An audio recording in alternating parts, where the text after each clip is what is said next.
Today our topic is types of hardness of water. Generally hardness is two types: temporary hardness, permanent hardness. Temporary hardness.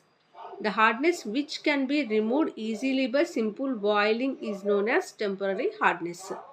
This hardness is mainly due to the presence of dissolved salts like bicarbonates, carbonates of calcium, magnesium and other heavy metals.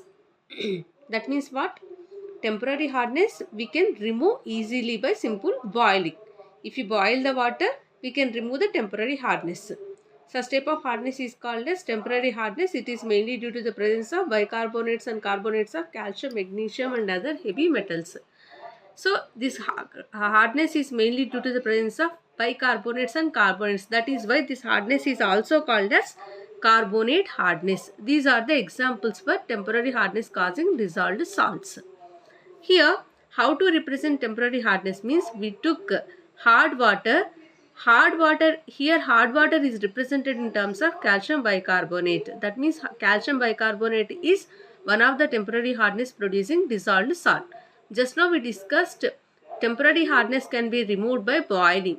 If we boil that water, here boiling indicated by delta. If you boil temporary hardness containing hard water, it can be converted in the form of calcium carbonate.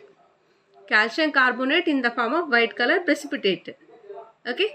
Next, calcium carbon dioxide and water are the byproducts. We can represent, that means we can I will explain this in a simple way. First we should take total hardness containing water. This water consists of what? This water consists of total hardness. Total hardness means what? It consists of hard water. Simply we can take tap water. We don't know how much amount of temporary and how much amount of permanent hardness. So we need to boil that water until its volume reduces to half. After boiling for some time, we observe there is a formation of white color precipitate at the bottom of the beaker. If we remove this white color precipitate through filtration process, it will stay at filter paper. On that filter paper, remaining water we will get. Here it consists of what? Total hardness. Here we are removing this, from this total hardness we are removing temporary hardness. How we are removing? By boiling. Whenever we boil that water, that can be converted in the form of white color precipitate by removing that precipitate by filtration process. Remaining water we can get. Okay, so it is called as temporary hardness. The remaining water we are called as permanent hard water.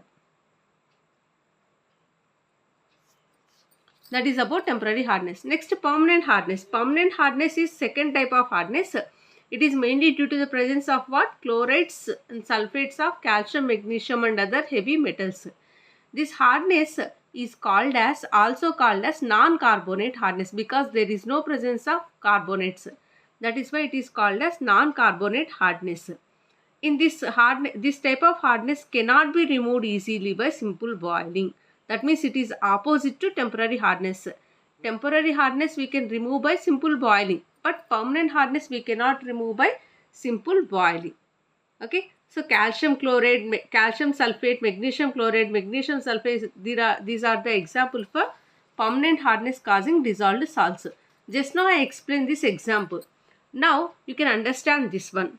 So one formula is there. Total hardness equals to temporary hardness plus permanent hardness. Here total hardness means tap water. Simple example, total hardness is tap water. Whenever we boil the tap water, that means the tap water we don't know how much amount of temporary hardness is there and how much amount of permanent hardness is there. But we can identify temporary hardness. How we can identify? By boiling. For that purpose, we are taking the tap water, that means total hardness containing water, and we are boiling that water. After heating, if this water consists of any temporary hardness, that can be converted in the form of precipitate. By filtration, we can remove the temporary hardness. remaining water we will get. The remaining water consists of what? Permanent hardness, because we know the formula total hardness equals to temporary hardness minus permanent hardness. Through filtration, we are removing temporary hardness from total. So total minus temporary equals to permanent. Permanent hardness we cannot remove by simple boiling. It can be removed by some other techniques. Our next classes I will explain how to remove the permanent hardness.